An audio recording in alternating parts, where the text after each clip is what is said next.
thought about God had made this perfect world, and He so loves us. And He goes down, and Adam and Eve have sinned. They've cooperated with Satan. They've gotten mad at God for no reason. They're blaming Him for what they did wrong. They won't even talk to Him. And God said there's a person walking through the garden. He says, where are you? Where are you? He didn't mean just physically. It wasn't like He didn't know where they were. He was saying, where are you? Where's your heart?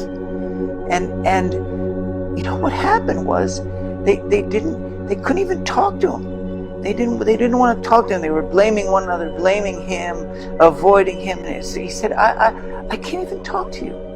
And that's why He had to remove them from the Garden of Eden. At least one of the reasons is because their relationship was broken. And I feel there when He said, where are you? The heartbreak of God. These are His children, and they turned away from Him.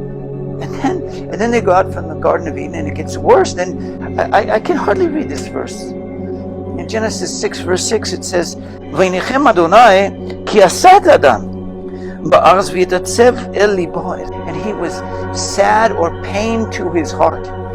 Yitatzev is a word that means both pain and sadness.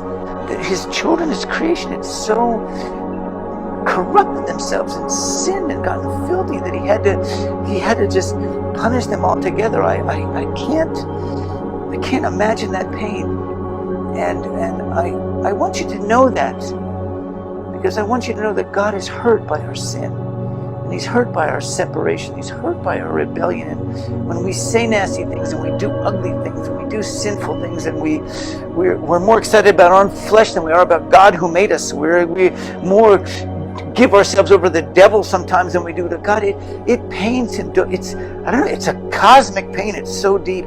I don't think we can even touch 1/100th of 1% of it. It's like touching a drop in the ocean, but I think we need to at least touch a drop of it to understand how God feels.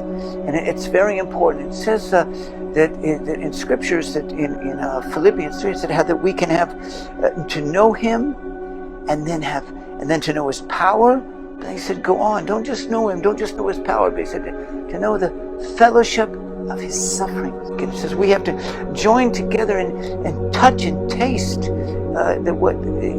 His suffering and His pain and His hurt. And it's a deep secret in scriptures, and most of us don't even want to go there. I don't want to go there, but I love Him. I want to feel what He feels. I want to know what He feels.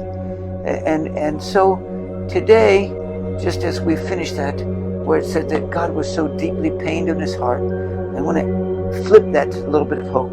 If He can be that pain, He can be made that joyful. When we come back to Him and tell, Father, You're a wonderful Dad. We love You.